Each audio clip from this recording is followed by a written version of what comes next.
News 7 தமிழில் தமிழக செய்திகளை பிரத்யேகமாக அளிக்கும் என் தமிழ்நாடு செய்திகளை வழங்குவதற்காக நான் லலிதா.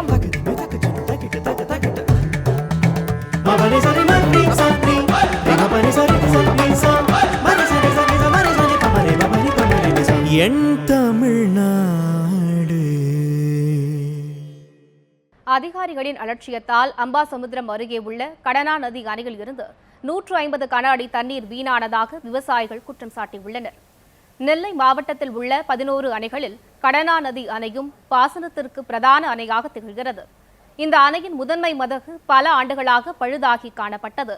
அதை சீரமைக்க வேண்டும் என பலமுறை கோரிக்கை விடுத்தும் அதிகாரிகள் அலட்சியம் காட்டியதாக கூறப்படுகிறது.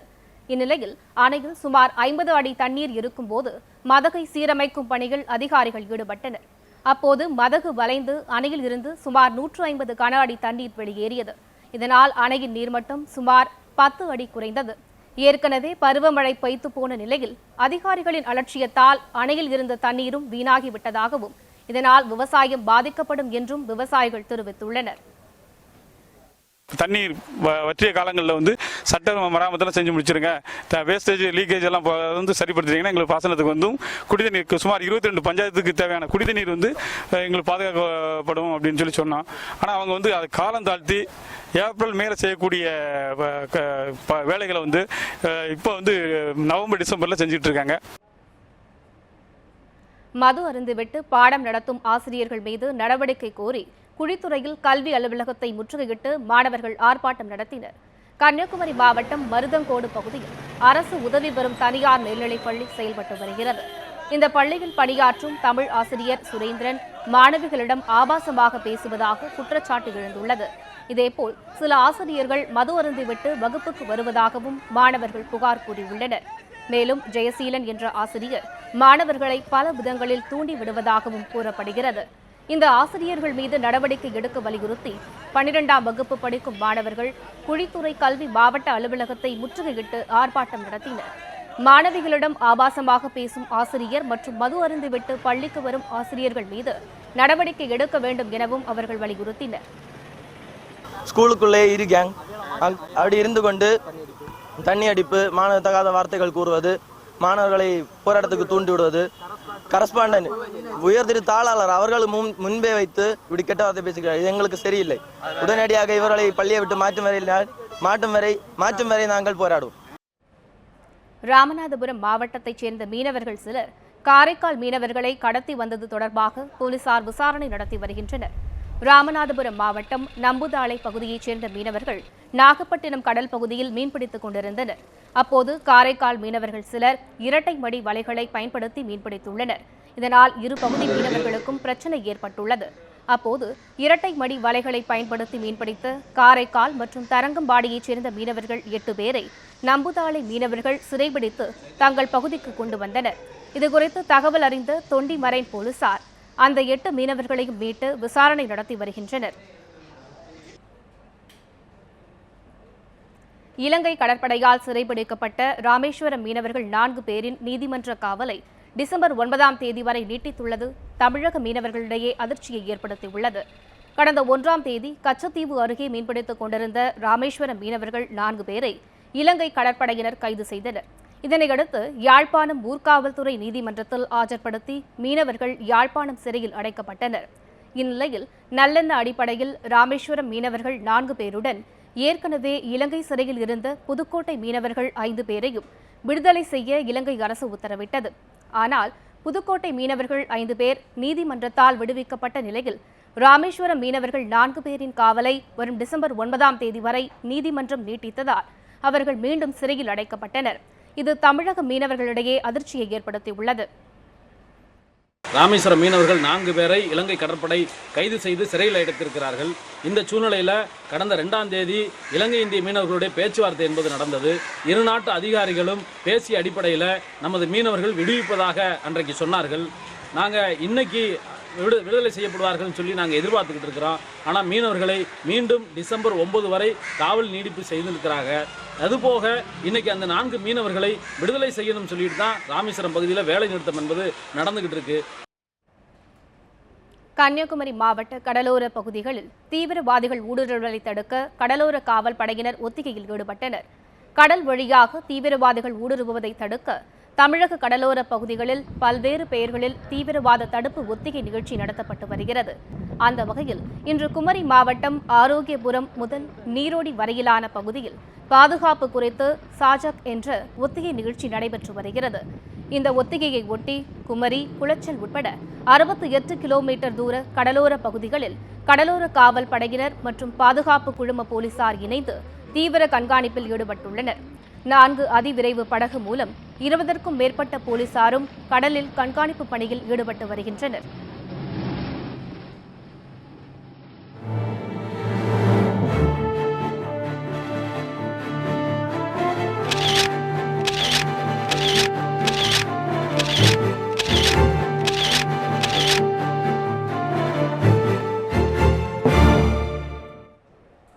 கடலூர் மாவட்டம் பன்ருட்டியை அடுத்துள்ள மலையாண்டவர் ஆலயத்தில் சித்தர்களின் ஜீவ சமாதி கண்டுபிடிக்கப்பட்டுள்ளது. கடலூர் மாவட்டம் சின்னப்ப நாயக்கன் பாளையம் கிராமத்தில் உள்ள மலையாண்டவர் திருக்கோவிலில் கும்பாபிஷேகத்திற்கான புனரமைப்பு பணிகள் நடைபெற்று வருகின்றன. இதன் ஒரு பகுதியாக விநாயகர் சிலைக்கு கீழே அபிஷேக நீர் செல்லும் வழியை சுத்தம் செய்யும் பணி நடைபெற்றது. அப்போது அந்த பாதையில் சுரங்கம் இருப்பது தெரிய வந்துள்ளது. சுரங்கத்தினுள் சுமார் 10 அடிக்கு கீழே ஜீவ சமாதி ஒன்றும் அதன் மேல் சிவலிங்கம் மற்றும் நந்தி சிலை இருப்பதும் கண்டுபிடிக்கப்பட்டுள்ளது. மேலும் அங்குள்ள முருகன் சிலையின் கீழ் ஒரு சுரங்கம் இருப்பதும் தெரிய வந்துள்ளது. தகவல் அறிந்து அங்கு வந்த தொல்லியல் துறையினர் சுரங்கத்தினுள் பல அறைகள் இருக்கக்கூடும் என கூறியுள்ளனர். மேலும் கோவில் கும்பாபிஷேகத்திற்கு பின்னர் இது தொடர்பாக ஆய்வு நடத்தப்படலாம் எனவும் கூறப்படுகிறது. மேட்டுப்பாளையம் அருகே இடிந்து விழும் நிலையில் உள்ள பிற்படுத்தப்பட்டோர் நல அரசு பள்ளி மாணவர் விடுதியை வேறு இடத்திற்கு மாற்ற வேண்டும் என்ற கோரிக்கை வலுத்துள்ளது. கோவை மாவட்டம் நாயக்கன் பாளையத்தில் உள்ள பிற்படுத்தப்பட்ட ஏழை மாணவர்களுக்கான அரசு பள்ளி மாணவர் விடுதியில் 50 மாணவர்கள் தங்கி படித்து வருகின்றனர். ஆனால் போதிய அடிப்படை வசதிகள் ஏதுமின்றி எப்போது வேண்டுமானாலும் இடிந்து விழலாம் என்ற ஆபத்தான நிலையிலேயே அந்த விடுதி காணப்படுகிறது. போதிய கழிப்பறை வசதியும் இல்லாத நிலையில் மழை காலங்களில் மாணவர்கள் தங்க முடியாமல் அவதிப்படுகின்றனர். இந்த விடுதியை மாற்றக் கோரி பலமுறை மனு கொடுத்தும் அதிகாரிகள் நடவடிக்கை எடுக்கவில்லை என மாணவர்கள் தெரிவித்தனர்.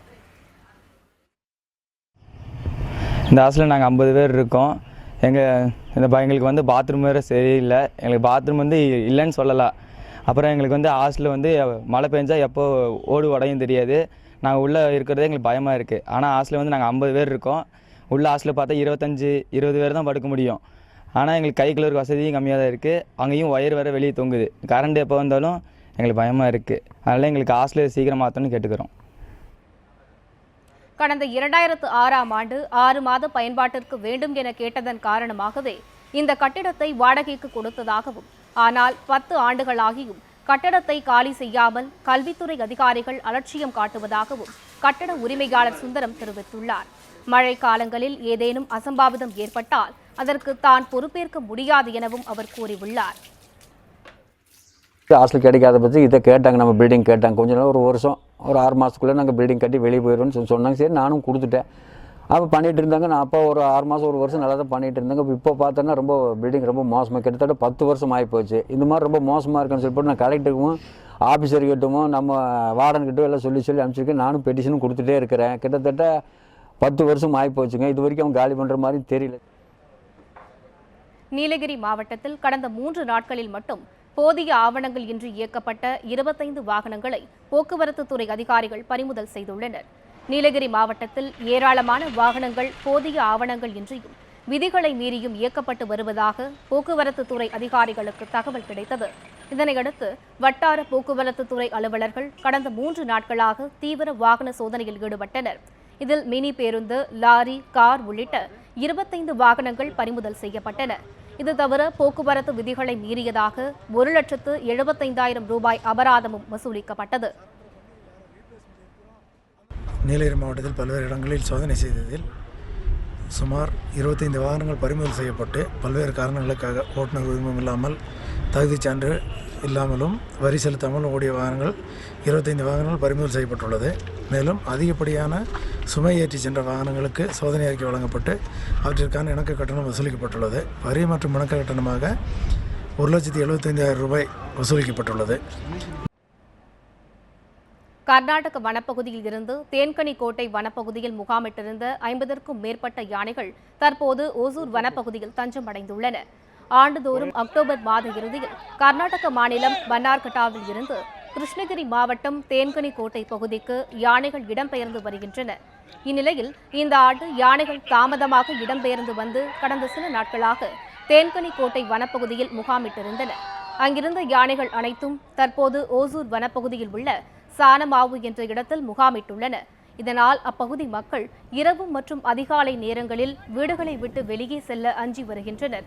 மேலும் அங்குள்ள விளைநிலங்களையும் யானைகள் சேதப்படுத்தி வருவதால் விவசாயிகள் கவலை அடைந்துள்ளனர்.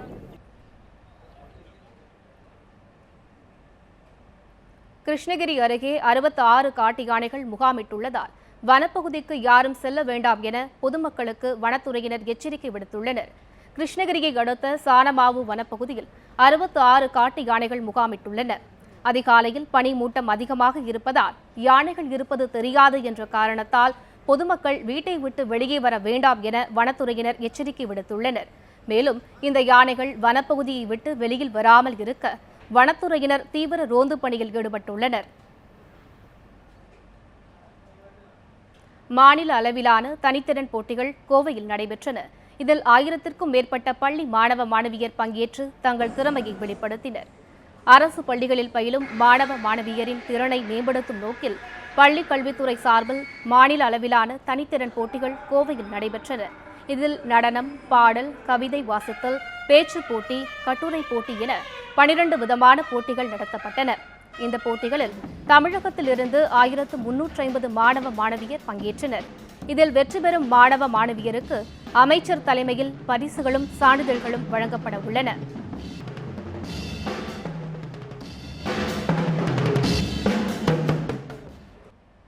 உள்ளாட்சி தேர்தலை வரும் டிசம்பர் 31ஆம் தேதிக்குள் நடத்துவது சாத்தியம் இல்லை என தமிழ்நாடு மாநில தேர்தல் ஆணையம் சென்னை உயர்நீதிமன்றத்தில் தெரிவித்துள்ளது. உள்ளாட்சி தேர்தலில் இடஒதுக்கீடு சரியாக பின்பற்றப்படவில்லை என்றும், எனவே தேர்தலை ரத்து செய்ய வேண்டும் என்றும் வலியுறுத்தி திமுகவின் RS பாரதி தொடர்ந்த வழக்கில் உள்ளாட்சி தேர்தலை ரத்து செய்த சென்னை உயர்நீதிமன்றம் டிசம்பர் 31ஆம் தேதிக்குள் தேர்தலை நடத்த உத்தரவிட்டது. இதனிடையே கடந்த முறை நடந்த விசாரணையின் போது தேர்தலை நடத்த எடுக்கப்பட்ட நடவடிக்கைகள் குறித்து அறிக்கை தாக்கல் செய்ய மாநில தேர்தல் ஆணையத்திற்கு நீதிமன்றம் உத்தரவிட்டது. இந்நிலையில் இன்று உயர்நீதிமன்றத்தில் தனது நிலைப்பாட்டை விளக்கிய மாநில தேர்தல் ஆணையம் டிசம்பர் 31ஆம் தேதிக்குள் தேர்தலை நடத்துவது சிரமம் என கூறியுள்ளது. ஆனால் நீதிமன்ற வழிகாட்டுதல் படி அதற்கான நடவடிக்கைகள் எடுக்கப்பட்டு வருவதாகவும் மாநில தேர்தல் ஆணையம் தெரிவித்துள்ளது. இதனிடையே குற்ற பின்னணி உள்ள வேட்பாளர்களை தேர்தலில் நிறுத்தக்கூடாது என்பதை வலியுறுத்தி அனைத்து அரசியல் கட்சிகளுக்கும் சுற்றறிக்கை அனுப்ப வேண்டும் என உத்தரவிட்ட நீதிமன்றம் வழக்கின் அடுத்த கட்ட விசாரணையை ஜனவரி 3வது வாரத்திற்கு ஒத்திவைத்தது. குஜராத் தனியார் அருங்காட்சியகத்தில் உள்ள ராஜராஜ சோழன் சிலையை மீட்பது குறித்து தமிழக அரசுதான் நடவடிக்கை எடுக்க வேண்டும் என சென்னை உயர்நீதிமன்றம் தெரிவித்துள்ளது. தஞ்சை பெரிய கோவிலில் வைக்கப்பட்டிருந்த ராஜராஜ சோழன் மற்றும் அவரது மனைவியின் தங்க சிலைகள் தற்போது குஜராத்தில் உள்ள தனியார் அருங்காட்சியகத்தில் இருப்பதாகவும் அவற்றை மீட்க நடவடிக்கை எடுக்க கோரியும் முன்னாள் அமைச்சர் சுவாமிநாதன் சென்னை உயர்நீதிமன்றத்தில் வழக்கு தொடர்ந்தார். அந்த மனுவில் கடந்த 1990ஆம் ஆண்டில் தஞ்சை கோவிலில் கும்பாபிஷேகம் நடந்தபோது 2 சிலைகளும் இருந்தன என்றும் அதன் பின்னர் அவை காணாமல் போய்விட்டதாகவும் மனுதாரர் கூறியிருந்தார். மேலும் தொன்மையான அந்த சிலைகளை மீட்க தமிழக அரசுக்கு உத்தரவிட வேண்டும் என்றும் அவர் கோரியிருந்தார். இந்த மனுவை விசாரித்த தலைமை நீதிபதி அமர்வு வெளி மாநிலங்களில் உள்ள சிலைகளை மீட்க தமிழக அரசுதான் நடவடிக்கை எடுக்க வேண்டும் என்றும் இது பற்றி மனுதாரர் அரசிடம் முறையிட வேண்டும் எனவும் கூறி மனுவை தள்ளுபடி செய்து உத்தரவிட்டார்.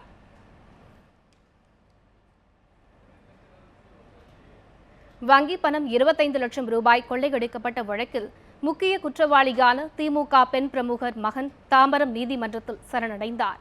சென்னை அடையாறு சாஸ்திரி நகரில் உள்ள ஸ்டேட் பேங்க் ஆஃப் மைசூருக்கு சொந்தமான 25 லட்சம் ரூபாய் பணம் கடந்த வெள்ளிக்கிழமை கத்திமுனையில் வழிப்பறி செய்யப்பட்டது. இது தொடர்பாக போலீசார் வழக்கு பதிவு செய்து 12 பேரை கைது செய்தனர். இந்த கொள்ளை சம்பவம் பொழிச்சலூர் முன்னாள் ஊராட்சி மன்ற தலைவரான திமுக பெண் பிரமுகர் வனஜாவின் தூண்டுதலின் பேரில் அரங்கேறியிருப்பதாக போலீஸ் தரப்பில் கூறப்படுகிறது. மேலும் அவரது மகன் தினேஷ் பாபு கொள்ளை சம்பவத்திற்கு அனைத்து ஏற்பாடுகளையும் செய்ததும் விசாரணையில் தெரியவந்துள்ளது. இந்நிலையில் தலைமறைவாக இருந்த தினேஷ் பாபு தாம்பரம் நீதிமன்றத்தில் இன்று சரணடைந்தார். இன்னும் பிடிபடாமல் உள்ள திமுக பெண் பிரமுகர் வனஜாவை பிடிக்க போலீசார் தீவிரமாக தேடி வருகின்றனர்.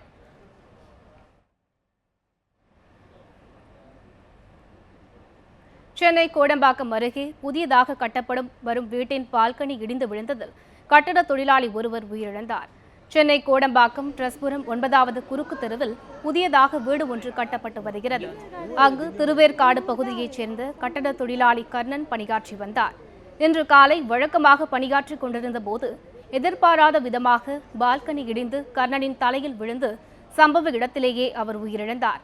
அவரின் உடல் பிரேத பரிசோதனைக்காக ராயப்பேட்டை அரசு மருத்துவமனைக்கு எடுத்துச் செல்லப்பட்டது. இந்த சம்பவம் தொடர்பாக போலீசார் வழக்கு பதிவு செய்து விசாரணை மேற்கொண்டு வருகின்றனர். மோசடி புகாரில் கைது செய்யப்பட்டுள்ள வேந்தர் மூவர்ஸ் மதனிடம் மத்திய குற்றப்பிரிவு போலீசார் 6வது நாளாக விசாரணை நடத்தி வருகின்றனர். மருத்துவக் கல்லூரியில் இடம் வாங்கி தருவதாக கூறி சுமார் 85 கோடி ரூபாய் மோசடி செய்த புகாரில் வேந்தர் மூவிஸ் மதனை மத்திய குற்றப்பிரிவு போலீசார் கடந்த 21ஆம் தேதி திருப்பூரில் கைது செய்தனர். நீதிமன்ற உத்தரவின்படி மதனை 7 நாட்கள் காவலில் எடுத்த போலீசார் அவரிடம் 6வது நாளாக இன்றும் விசாரணை நடத்தி வருகின்றனர். விசாரணையின் போது மோசடி பணத்தை சினிமாவில் முதலீடு செய்திருப்பதாக மதன் கூறியதாக தகவல் வெளியானது. இதனையடுத்து தயாரிப்பாளர் அம்மா கிரியேஷன்ஸ் சிவா, பாலகுரு ஆகியோரிடம் 2வது நாளாக போலீசார் விசாரணை நடத்தினர். இந்நிலையில் தற்போது சினிமா பைனான்சியர்கள் ராம் மற்றும் ராம் வாசு ஆகிய இருவருக்கும் விசாரணைக்கு ஆஜராகுமாறு சம்மன் அனுப்பப்பட்டுள்ளது. சென்னை கஸ்தூரிபாய் மகப்பேறு அரசு மருத்துவமனையில் வயிற்றில் கட்டி இருந்த பெண்ணுக்கு 9 மாதங்கள் சிகிச்சை அளித்தது தொடர்பாக மருத்துவக் குழுவினர் ஆய்வு நடத்தினர். சென்னை துரைப்பாக்கம் கண்ணகி நகரைச் சேர்ந்த ஹசினா பேகம் என்பவர் கஸ்தூரிபாய் அரசு மருத்துவமனையில் கடந்த ஜனவரி மாதம் சிகிச்சைக்கு வந்தார். அவருக்கு வயிற்றில் கட்டி இருப்பது கண்டறியப்பட்டு லாப்ரோஸ்கோபி மூலம் அகற்றப்பட்டது. அதன் பின்பு தொடர் சிகிச்சையில் இருந்த அவர் கர்ப்பம் அடைந்ததாக மருத்துவர்கள் சிகிச்சை அளித்துள்ளனர். 9 மாதங்களுக்கு பிறகு அவர் வயிற்றில் குழந்தை இல்லை என்றும் கட்டி இருப்பதாகவும் மருத்துவர்கள் கூறியதால் உறவினர்கள் அதிர்ச்சி அடைந்தனர். இதனையடுத்து கஸ்தூரிபாய் மகப்பேறு மருத்துவமனையில் ஹசீனா பேகம் முதல் நாள் சிகிச்சை பெற்றதில் இருந்து உள்ள அனைத்து ஆவணங்களையும் மருத்துவ குழுவினர் ஆய்வு செய்தனர். அப்போது ஹசீனா பேகத்திற்கு சிகிச்சை அளித்த மருத்துவர்களிடம் விசாரித்தனர். இந்த விசாரணை அறிக்கை 2 அல்லது 3 நாட்களில் தமிழக அரசிடம் வழங்கப்படும் என்று தகவல்கள் வெளியாகியுள்ளன. வேலூர் மாவட்டம் திருப்பத்தூர் அருகே ஒரே குடும்பத்தைச் சேர்ந்த 3 பேர் கழுத்தை அறுத்து கொலை செய்யப்பட்ட சம்பவம் அதிர்ச்சியை ஏற்படுத்தியுள்ளது. காக்கங்கரை கிராமத்தைச் சேர்ந்த மோகன் என்பவர் வீட்டில் தூங்கிக் கொண்டிருந்த போது அங்கு வந்த மர்ம நபர்கள் அவரை மட்டுமல்லாமல் மனைவி ராஜேஸ்வரி, மகள் சுகன்யா ஆகிய 3 பேரையும் கழுத்தை அறுத்து தலையில் கல்லை போட்டு கொலை செய்தனர். மோகனின் மகன் ரஞ்சித் என்பவர் மட்டும் ஆபத்தான நிலையில் மருத்துவமனையில் அனுமதிக்கப்பட்டுள்ளார். காதல் விவகாரத்தில் இந்த கொலை நடந்திருக்கலாம் என கூறப்படுகிறது. இந்த கொலை சம்பவம் தொடர்பாக காவல்துறையினர் வழக்கு பதிவு செய்து விசாரணை மேற்கொண்டு வருகின்றனர். ரூபாய் நோட்டு விவகாரத்தில் மத்திய அரசு நடவடிக்கையை கண்டித்து தமிழகம் மற்றும் புதுச்சேரியில் பல்வேறு அரசியல் கட்சியினர் ஆர்ப்பாட்டத்தில் ஈடுபட்டனர். 500 மற்றும் 1000 ரூபாய் செல்லாது என்ற மத்திய அரசு நடவடிக்கையை கண்டித்து சென்னையில் திமுக பொருளாளர் மு.க. ஸ்டாலின் தலைமையில் ஆர்ப்பாட்டம் நடைபெற்றது. மாவட்ட ஆட்சியர் அலுவலகம் அருகே நடைபெற்ற இந்த ஆர்ப்பாட்டத்தில் ஏராளமான திமுகவினர் பங்கேற்று மத்திய அரசுக்கு எதிராக கோஷங்களை எழுப்பினர்.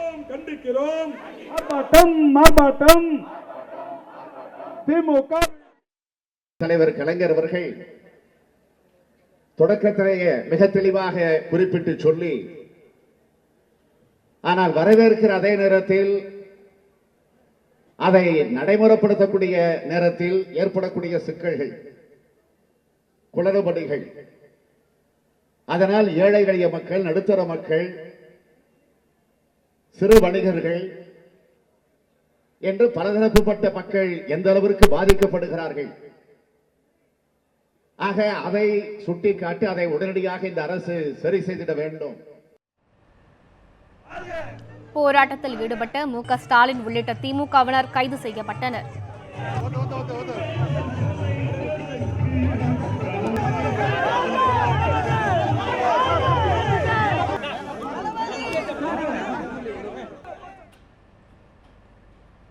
இதேபோல் சென்னை நுங்கம்பாக்கத்தில் இடதுசாரிகள் கட்சி சார்பில் மத்திய அரசை கண்டித்து ஆர்ப்பாட்டம் நடைபெற்றது.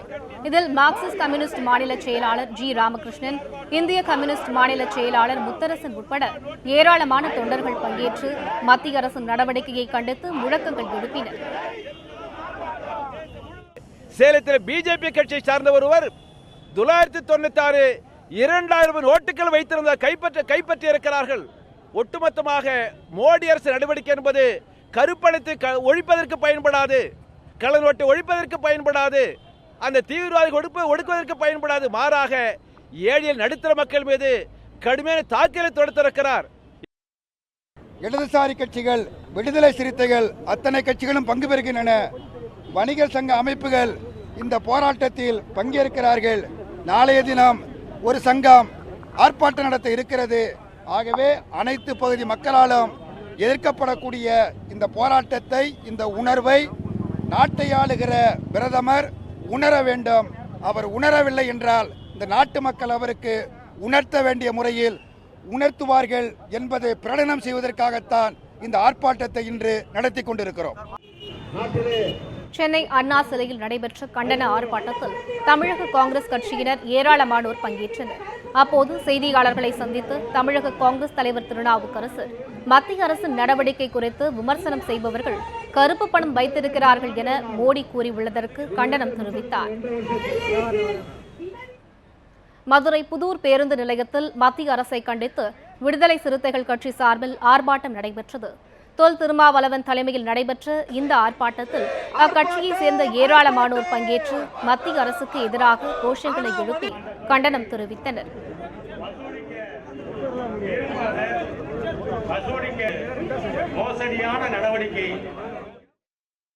நாடாளுமன்றத்திற்கு வந்து பதிலளிக்க வேண்டிய பிரதமர் அவர்கள் அதற்கு மாறாக எதிர்ப்பு தெரிவிக்கிற எதிர்க்கட்சிகளை கடுமையாக சாடி வருவது அதிர்ச்சி அளிக்கிறது. மோடி அவர்களின் இந்த தேச விரோத, மக்கள் விரோத நடவடிக்கைகளை கண்டிக்கிற வகையில் நாடு தழுவிய அளவில் இடதுசாரிகள் ஆர்ப்பாட்டங்களை நடத்த அழைப்பு விடுத்திருக்கிறார்கள். இன்று நாடு தழுவிய அளவில் இடதுசாரிகளின் அழைப்பை ஏற்று அனைத்து எதிர்க்கட்சிகளும் ஆர்ப்பாட்டத்தில் குதித்துள்ளன. புதுச்சேரியில் மத்திய அரசின் நடவடிக்கையை கண்டித்து காங்கிரஸ் சார்பில் ஆர்ப்பாட்டம் நடைபெற்றது. முதலமைச்சர் நாராயணசாமி தலைமையில் நடைபெற்ற இந்த ஆர்ப்பாட்டத்தில் மத்திய அரசுக்கு எதிராக கோஷங்கள் எழுப்பப்பட்டன.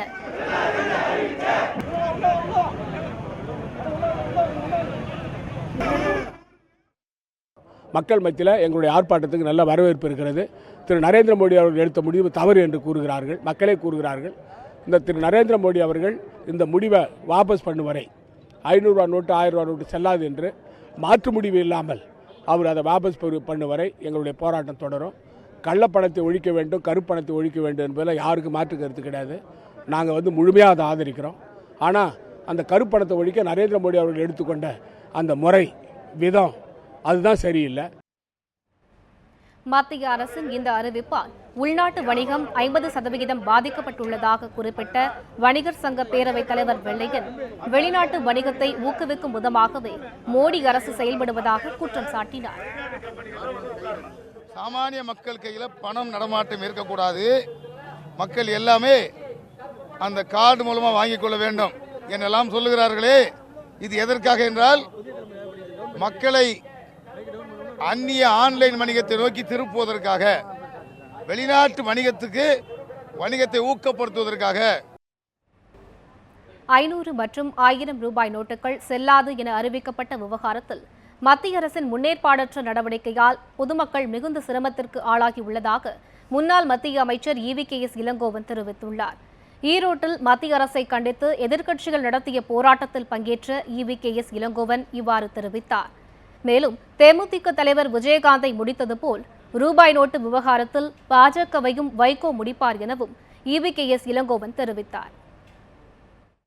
சீக்கிரமே பாரதிய ஜனதா கட்சி ஒன்றுமில்லாமல் போகும், மத்திய அரசும் விடக்கூடிய அபாயம் வைகோவால் ஏற்பட்டிருக்கின்றது. வைகோ ஏற்கனவே விஜயகாந்தையும் வாசனையும் முடித்து விட்டார். விஜயகாந்த் சும்மா இருந்த விஜயகாந்த் திராவிட முன்னேற்ற கழகத்தோடு சேர்ந்திருப்பார். அவரை அனுப்பி உங்களை முதலமைச்சராகின்ற என்ற ஆசை காட்டி வைகோ அழைத்து வந்து இன்றைக்கு விஜயகாந்தை மூளையிலே உட்கார வைத்து விட்டார். வாசன் இருக்கின்ற இடமே தெரியவில்லை. இப்போது பாரதிய ஜனதா கட்சியை ஆரம்பிக்க சென்று இருக்கின்றார். கண்டிப்பாக பாரதிய ஜனதா கட்சிக்கும் விஜயகாந்துக்கும் வாசனுக்கும் ஏற்பட்ட முடிவுதான் ஏற்படும். ரூபாய் நோட்டு விவகாரத்தில் மத்திய அரசை கண்டித்து தமிழகம் முழுவதும் திமுக, இடதுசாரிகள் உள்ளிட்ட எதிர்க்கட்சியினர் ஆர்ப்பாட்டத்தில் ஈடுபட்டனர். முக்கிய நகரங்களில் நிகழ்ந்த போராட்டங்களை இப்போது பார்ப்போம். கோவை தெற்கு வட்டாட்சியர் அலுவலகம் முன்பு திமுகவினரும், மாவட்ட ஆட்சியர் அலுவலகம் அருகே இடதுசாரிகள், விடுதலை சிறுத்தைகள் கட்சியினரும், ஆத்துப்பாலம் பகுதியில் SDPI கட்சியினரும் ஆர்ப்பாட்டத்தில் ஈடுபட்டனர். இதில் பங்கேற்ற சுமார் 500க்கும் மேற்பட்டோர் கைது செய்யப்பட்டனர். மத்திய அரசின் நடவடிக்கையை கண்டித்து திருச்சி பாஸ்போர்ட் அலுவலகம் முன்பு திமுக, காங்கிரஸ் கட்சியினர் ஆர்ப்பாட்டத்தில் ஈடுபட்டனர். திமுக தெற்கு மாவட்ட செயலாளர் KN நேரு தலைமையில் நடைபெற்ற இந்த ஆர்ப்பாட்டத்தில் சுமார் 500க்கும் மேற்பட்டோர் பங்கேற்றனர். பாரதிய ஜனதா ஒன்று எண்ணி இருக்கிறது. வடநாட்டிலே விரைவில் நடைபெற இருக்கின்ற இடைத்தேர்தலிலே முழு பணத்தையும் பாரதிய ஜனதா வைத்துக் கொண்டு தமிழ்நாட்டில் தேர்தலில் எப்படி வெற்றி பெறுவோம் அதுபோல வெற்றி பெறலாம் என்று கருதி யூபியிலும் பஞ்சாபிலும் அந்த பணியை இன்றைக்கு மற்ற கட்சிகள் தான் பணம் இருக்கக்கூடாது என்ற நிலையை எடுத்திருக்கிறது. ஆனால் நிச்சயமாக மோடி இதில் தோல்வி அடைவார். மத்திய அரசை கண்டித்து திமுக, இடதுசாரிகள், விடுதலை சிறுத்தைகள் சார்பில் திருநெல்வேலி சந்திப்பு ரயில் நிலையம் முன்பாக கண்டன ஆர்ப்பாட்டம் நடைபெற்றது. இதற்கிடையே சென்னையில் அக்கட்சியின் பொருளாளர் MK ஸ்டாலின் கைது செய்யப்பட்டதை அறிந்த திமுகவினர் திடீர் சாலை மறியலில் ஈடுபட்டனர். இதனால் அப்பகுதியில் கடும் போக்குவரத்து பாதிப்பு ஏற்பட்டது. மத்திய அரசை கண்டித்து சேலம் மாவட்ட ஆட்சியர் அலுவலகம் எதிரே திமுகவினர் ஆர்ப்பாட்டத்தில் ஈடுபட்டனர். இதில் காங்கிரஸ், இந்திய யூனியன் முஸ்லீம் லீக், மனிதநேய மக்கள் கட்சி உட்பட பல்வேறு கட்சியினர் பங்கேற்றனர். சேலம் தபால் நிலையம் அருகே இடதுசாரிகள் கட்சியினர் ஆர்ப்பாட்டம் நடத்தினர். இதற்கிடையே திமுக பொருளாளர் ஸ்டாலின் கைது செய்யப்பட்டதை கண்டித்து திமுகவினர் திடீர் சாலை மறியலில் ஈடுபட்டனர். மத்திய அரசை கண்டித்து விழுப்புரம் தலைமை தபால் நிலையம் முன்பு திமுகவினர் ஆர்ப்பாட்டத்தில் ஈடுபட்டனர். அக்கட்சியின் மாவட்ட செயலாளர் பொன்முடி தலைமையில் நடைபெற்ற ஆர்ப்பாட்டத்தில் 500க்கும் மேற்பட்டோர் பங்கேற்றனர். விதமான ஒழுங்குமுறையான ஒரு திட்டமும் இல்லாமல் இந்தியாவிலே உண்மையிலேயே கருப்பு பண முதலாளிகளாக இருக்கிற அதானி, அம்பானி ஆகியோர்களுக்கு துணை போகிற மோடி அரசு கருப்பு பணத்தை ஒழிப்போம் என்று சொல்லுவது வேடிக்கையாக இருக்கிறது. மத்திய அரசை கண்டித்து கரூர் தலைமை தபால் நிலையம் அருகே திமுக சார்பில் ஆர்ப்பாட்டம் நடைபெற்றது. அக்கட்சியின் மாவட்ட செயலாளர் நன்னியூர் ராஜேந்திரன் தலைமையில் நடைபெற்ற இந்த ஆர்ப்பாட்டத்தில் ஏராளமானோர் பங்கேற்றனர். அப்போது நலிவடைந்த பொருளாதாரத்தை சீராக்க வலியுறுத்தி கோஷங்களை எழுப்பினர். மத்திய அரசை கண்டித்து திருச்செந்தூர் BSNL அலுவலகம் முன்பாக திமுகவினர் கண்டன ஆர்ப்பாட்டத்தில் ஈடுபட்டனர். திமுக MLA அனிதா ராதாகிருஷ்ணன் தலைமையில் நடைபெற்ற ஆர்ப்பாட்டத்தில் காங்கிரஸ், இந்திய யூனியன் முஸ்லீம் லீக், மனிதநேய மக்கள் கட்சி உள்ளிட்ட ஏராளமான கட்சிகள் கலந்து கொண்டன.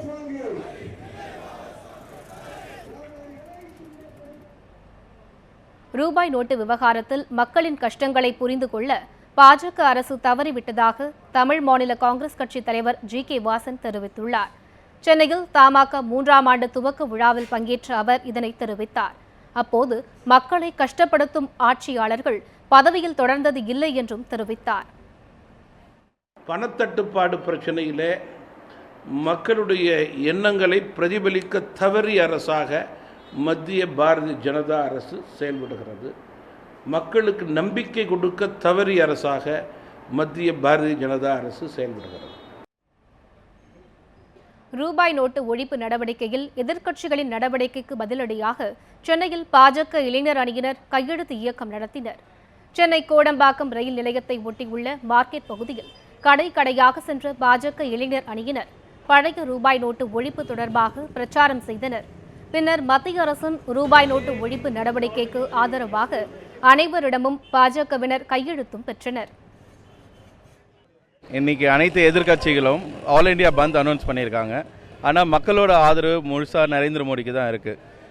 நிறைய இடத்துல அவங்க ஆர்கனைஸ் பண்ண பந்த் ஃபெயிலியர் ஆகிடுச்சு. இப்போ அந்த இருக்கிற சப்போர்ட்டை எல்லாருக்கிட்டையும் கையெழுத்து வாங்கி நரேந்திர மோடி அவர்களுக்கு கொடுக்குறோம். இது தமிழ்நாடு முழுசாக இளைஞரணி சார்பாக இந்த நிகழ்ச்சி பண்ணிட்டு இருக்கோம்.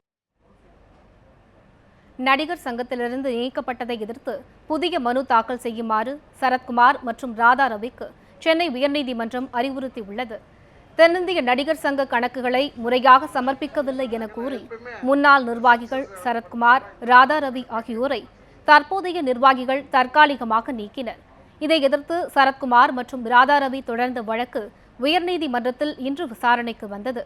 அப்போது நடிகர் சங்கத்தில் இருந்து மனுதாரர்கள் நிரந்தரமாக நீக்கப்பட்டுள்ளதால் பழைய மனுவை விசாரிக்க அவசியம் இல்லை என நீதிமன்றம் கருத்து தெரிவித்தது.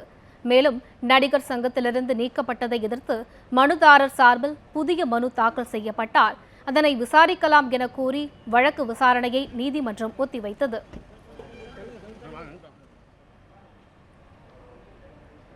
தென்னிந்திய நடிகர் சங்க பொதுக்குழு கூட்டம் நடைபெற்ற போது சங்க வளாகத்தில் நடைபெற்ற மோதல் தொடர்பாக 42 பேர் மீது 5 வழக்குகள் பதிவு செய்யப்பட்டுள்ளதாக காவல்துறை தரப்பில் தெரிவிக்கப்பட்டுள்ளது. நடிகர் சங்கத்தின் 63வது பொதுக்குழு கூட்டம் சென்னை டி நகரில் உள்ள நடிகர் சங்க மைதானத்தில் நேற்று மதியம் நடைபெற்றது. கூட்டம் நடைபெற்றுக் கொண்டிருந்த போது வளாகத்திற்கு வெளியே இரு தரப்பினரிடையே பயங்கர மோதல் ஏற்பட்டது. இந்நிலையில் நடிகர் கருணாஸின் கார் கண்ணாடியை ஒருவர் உடைத்ததை அடுத்து திடீர் பரபரப்பு ஏற்பட்டது. நடிகர் சங்க வளாகத்தில் அத்துமீறி நுழைந்த சமத்துவ மக்கள் கட்சி நிர்வாகி கிச்சா உட்பட 16 பேர் மீது தேனாம்பேட்டை காவல் நிலையத்தில் வழக்கு பதிவும் செய்யப்பட்டுள்ளது. அதேபோல இந்த அடிதடி சம்பவங்களை படம் பிடித்த தனியார் தொலைக்காட்சி ஊழியர்களை தாக்கியதாக 10 பேர் மீதும் வழக்கு பதிவு செய்யப்பட்டுள்ளது. நடிகர் கருணாஸின் கார் கண்ணாடி உடைக்கப்பட்டது தொடர்பாக நடிகர் ரித்திஷ் ஆதரவாளர்கள் 20 மீதும், ரித்திஷ் ஆதரவாளர்களை தாக்கியதாக கருணாஸ் ஆதரவாளர்கள் 10 பேர் மீதும் தேனாம்பேட்டை காவல் நிலையத்தில் வழக்கு பதிவு செய்யப்பட்டுள்ளது. இதனிடையே தென்னிந்திய திரைப்பட மற்றும் தொலைக்காட்சி தயாரிப்பாளர் சங்க அலுவலக கட்டிடத்தில் சட்டவிரோத செயல்கள் நடைபெறுவதாக தயாரிப்பாளர் திருக்கடல் உதயம் சென்னை மாநகர காவல்துறை ஆணையர் அலுவலகத்தில் புகார் அளித்துள்ளார். இதுகுறித்து செய்தியாளர்களுக்கு பேட்டியளித்த அவர், ஜாகுவார் தங்கம் சங்க கட்டிடத்தை ஆக்கிரமித்திருப்பதாகவும் அவர் மீது நடவடிக்கை எடுக்க வலியுறுத்தியுள்ளதாகவும் தெரிவித்தார். கில்டில் உங்களுக்கு ஜாகுவார் தங்கம் பண்ணுற அநியாயம் அதோட மேலே இருக்குது. கில்டில் ஜாகுவார் தங்கம் அவங்க தலைவராக முன்னுக்கு இருந்தவங்களும் அது வெளியே தள்ளி விட்டுட்டு அவருக்கு மச்சான் அங்கே தலைவர், இப்போ அவருக்கு பையன் ஜெனரல் மேனேஜர், அதுக்கு அவங்க அக்கா பொண்ணு கேஷியர். அங்கே உள்ள சங்கத்தில் யாருமே கிடையாது. அங்கே சங்கத்தையும் ஒரே கொள்ளை அடிப்பான் நம்ம ஜாகுவார் தங்கம். இப்போ அது இப்போ எனக்கு கோர்ட்டில் ஆர்டர் வாங்கியிருக்கோம். இந்த கோர்ட்டில் ஆர்டர் வாங்கி 3 மாதத்துக்குள்ள எலெக்ஷன் நடத்தணும்னு சொல்கிறோம். ஆனால் எவ்வளோ கஷ்டப்பட்டு 3 வருஷம் மட்டும் எலெக்ஷன் நடக்காமல் இருக்குது. அந்த ஆர்டரை பார்த்து திருப்பி அப்பீல் பண்ணியிருக்காரு. அப்போ என்ன இழுத்தடிக்கிறது அந்த ஜாகுவார் தங்கம் பண்ணிட்டு இருக்காரு.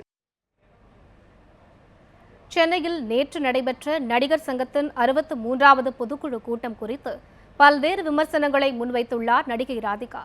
அதன் ஒரு பகுதியை தற்போது பார்க்கலாம். ஃபர்ஸ்ட் ஆஃப் ஆல் அவங்க இது நீங்கள் கொஞ்ச நாளாக பார்த்தீங்கன்னா ஃபஸ்ட்டு 100 கோடி ஊழல்னு சொன்னாங்க, அப்புறம் 50 கோடின்னாங்க, அப்புறம் என்னமோ 1 கோடின்னாங்க, இப்போ பல லட்சம்னு சொல்கிறாங்க. எதுவுமே இது வரைக்கும் நிரூபிக்கப்படவில்லை. எதுவுமே, அதாவது ஒருத்தரை நீக்க போகிறோங்கிறது ஃபஸ்ட் அடிப்படையே அவங்க செய்ய முடியாது. நீக்குவதற்கு முன்னாடி அஜெண்டாலையும் சொல்லணும், இந்த மாதிரி நீக்க போகிறோம் அப்படிங்கிறதுனா. நான் போயிருப்பேன் ஏஜிஎம்க்கு, நான் போயிருப்பேன். ஏன்னா நீங்கள் ஒரு 90 ஓட்டில் ஜெயித்தவங்க, நிறையா ஆதரவாளர்கள் இருக்காங்க. அவங்க எல்லாரும் வந்து நாங்கள் கேள்விங்க கேட்டிருப்போம். ஏன்னா எது நிரூபிச்சிங்க? இன்ன வரைக்கும் நீங்கள் சரத்குமாரோ ராதா ரவியை கூப்பிட்டு, சார் இந்த இடம் இந்த 10 லட்சம் சார் இங்கே சரியில்லை சார், இங்கே 2 லட்சம் சார் இங்கே காணவில்லை சார், இதுக்கெல்லாம் நீங்கள் கொஞ்சம் பதில் சொல்கிறீங்களான்னா ஆடிட்டர் வச்சு அவங்க சொல்லியிருப்பாங்க, இல்லாட்டி அவங்க இருந்த பொருளாளரை வச்சு அவங்க பதில் சொல்லியிருப்பாங்க. எதுக்குமே சந்தர்ப்பம் இல்லை. நீங்களாக வந்தீங்க, நீங்களாக குற்றம் சொன்னீங்க, உங்களை நம்புறதுக்கு ஒரு 10 முட்டாளுங்க இருந்தாங்க. அந்த 10 முட்டாளும் உங்களுக்கு ஓட்டு போட்டு நீங்கள் ஜெயிச்சிருக்கீங்க. அதை வந்து ஜெயிச்சுட்டு நீங்கள் வந்து இன்றைக்கி எதுவுமே நிரூபிக்காமல் இன்ன வரைக்கும் பில்டிங்கும் கட்டுறதுக்கு எந்த முயற்சியும் எடுக்காமல் எடுக்கிறோன்னு சொல்லி ஒரு கிரிக்கெட் ஒன்று நடத்துனாங்க. அந்த கிரிக்கெட்டில் வந்து அவங்க தான் ஊழல் பண்ணியிருக்காங்க. அதாவது இது நான் வந்து முறைகேடுங்கிறது நான் வந்து இப்போ அவங்க சொல்லி நான் காட்டுறேன், நான் மார்க் பண்ணி காட்டுறேன்.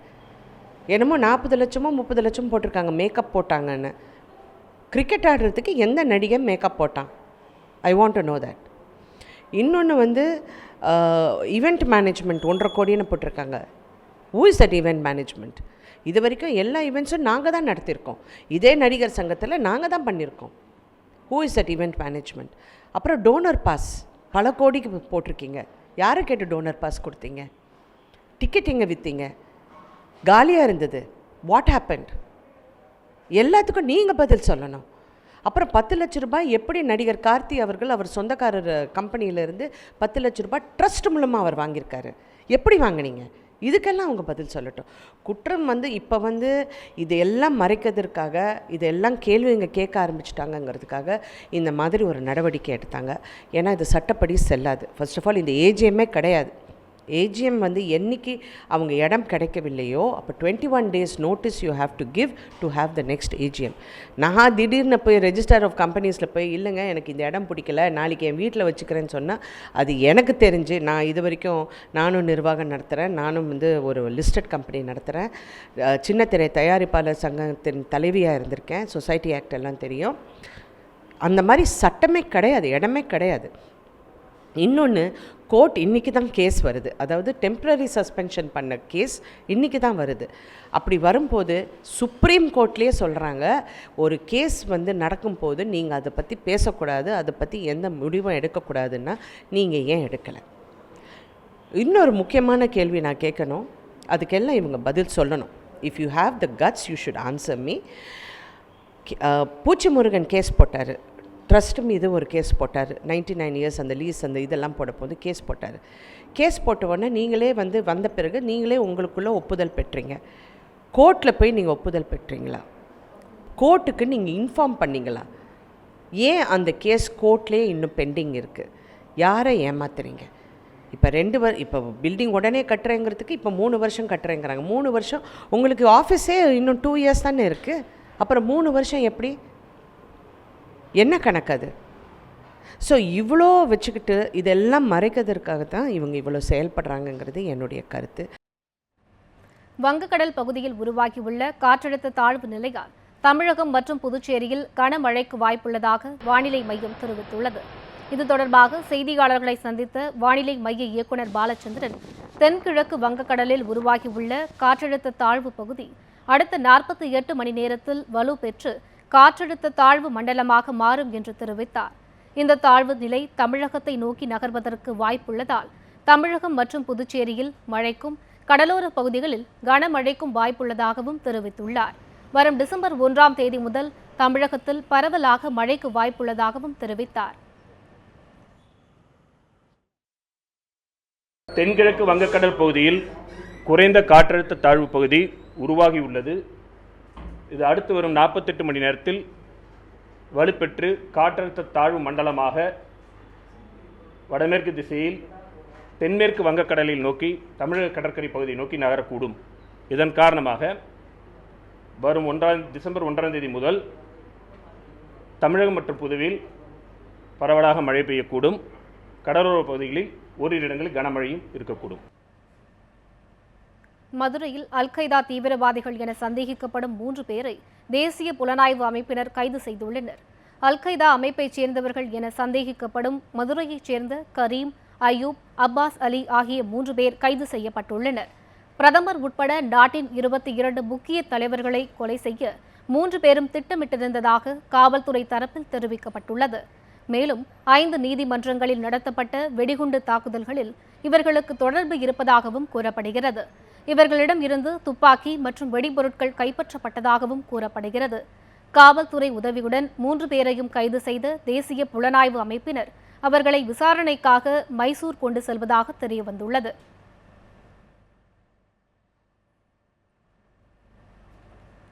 மதுரையில் அல்-கைதா அமைப்புக்கு ஆதரவாக செயல்பட்டு வந்ததாக 3 பேர் கைது செய்யப்பட்டுள்ளனர். இது தொடர்பான கூடுதல் தகவல்களுக்கு செய்தியாளர் வினோத்திடம் பேசுவோம். வினோத், அல்-கைதா அமைப்பின் ஆதரவாளர்கள் என கைது செய்யப்பட்டுள்ள 3 பேர் குறித்த தகவல்களை சொல்லுங்கள்.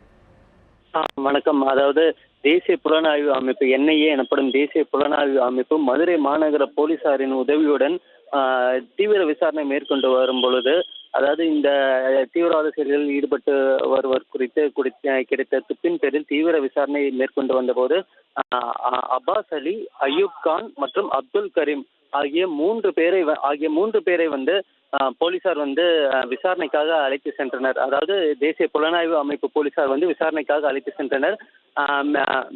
இவர்களில் இந்த அப்பாஸ் அலி என்பவர் மட்டும் மைசூரில் நடந்த வெடிகுண்டு வழக்கில் தொடர்புடையவர் என விசாரணையில் தெரிய வந்ததை அடுத்து அவர் மட்டும் கைது செய்யப்பட்டுள்ளார். மேலும் மேலும் பல்வேறு தீவிரவாத செயல்களில் ஈடுபட்டதாக கருதப்படும் அய்யூப் கான் மற்றும் அப்துல் கரீம் ஆகிய இருவரையும் என்ஐஏ போலீசார் தற்பொழுது விசாரித்து வருகின்றனர். ஆனால் சற்று நேரத்திற்கு முன் மதுரை மாநகர காவல்துறை ஆணையர் கொடுத்த அதிகாரப்பூர்வ தகவலின்படி அப்பாஸ் கான் என்பவர் மட்டும் தற்பொழுது என்ஐஏ போலீசாரால் கைது செய்யப்பட்டுள்ளதாக தெரிவிக்கப்பட்டுள்ளது.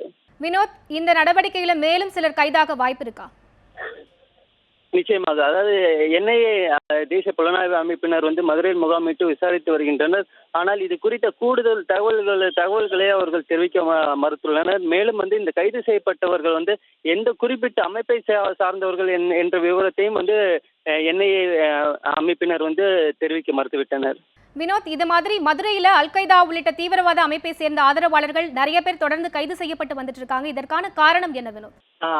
அதாவது ஏற்கனவே கடந்த சில ஆண்டுகளுக்கு முன் சில வெடிகுண்டு வழக்குகளில் தொடர்ச்சியாக போலீசார், மாநில போலீசாரும் மத்திய புலனாய்வுத்துறை அமைப்பினரும் இணைந்து கைது செய்யப்பட்டுள்ளனர். மேலும் இது போல வழக்குகளை சிபிசிஐடி போலீசார் கையாண்டு கொண்டு வருகின்றனர்.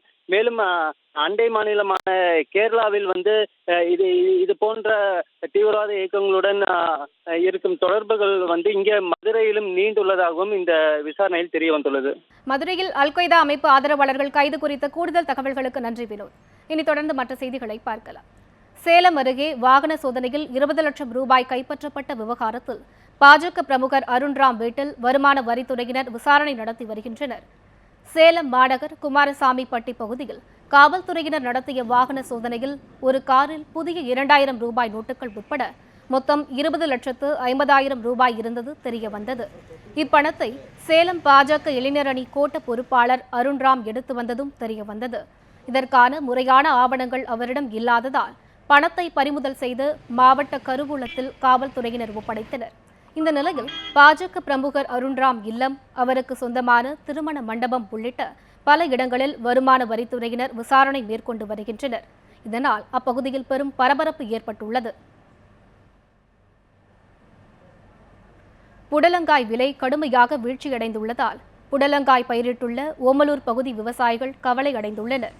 சேலம் மாவட்டம் ஓமலூரை சுற்றியுள்ள குப்பூர், தும்பிப்பாடி, மூக்கனூர், கஞ்சநாயக்கன்பட்டி உள்ளிட்ட பகுதிகளில் 100க்கும் மேற்பட்ட ஏக்கர் பரப்பளவில் புடலங்காய் பயிரிடப்பட்டுள்ளது.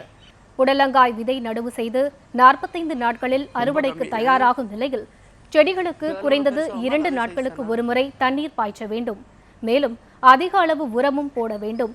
மிகுந்த சிரமத்திற்கு மத்தியில் பயிராக்கி தற்போது அறுவடைக்கு தயாராகியுள்ள நிலையில் புடலங்காய் விலை வீழ்ச்சியடைந்துள்ளது. குறைந்தபட்சம் 1 கிலோ 20 ரூபாய்க்கு விற்பனையானால் மட்டுமே தங்களுக்கு ஓரளவு லாபம் கிடைக்கும் என தெரிவித்துள்ள விவசாயிகள் தற்போது கிலோ 10 ரூபாய்க்கு விற்கப்படுவதால் லாபம் கிடைக்க வாய்ப்பில்லை என வேதனை தெரிவித்துள்ளனர். என்ன போட்டு 2 மாதத்தில் காப்பு வந்துடுது. நாங்கள் இது பண்ணலாம். இது ஒரு 10 ரூபாய்க்கு மேலே விற்றா லாபம் தான். 30 ரூபாய்க்கு கீழே விற்றா நஷ்டம் தான். கூலி தான் கிடைக்கும். இது எத்தனை நாளைக்கு ஒரு தண்ணி கட்டணும்? போட்டு எவ்வளோ அறுவடை? ஒரு நாளைக்கு தண்ணி கட்டுவோம்.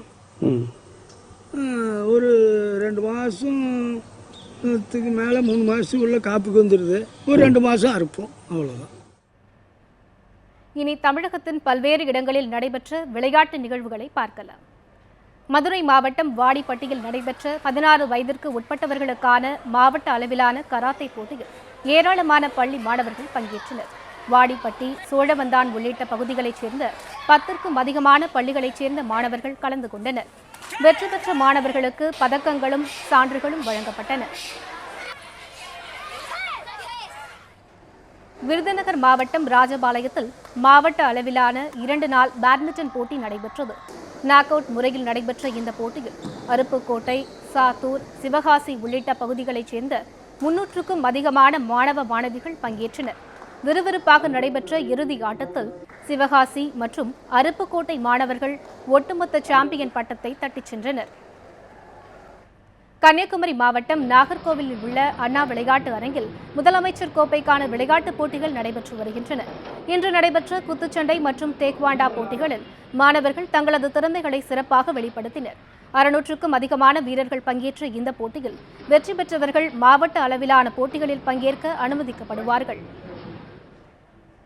தேசிய அளவில் மாணவிகள் மட்டும் பங்கேற்கும் பேட்மிண்டன் போட்டிக்கான தகுதிச் சுற்று நாமக்கல் மாவட்டம் ராசிபுரத்தில் நடைபெற்று வருகிறது.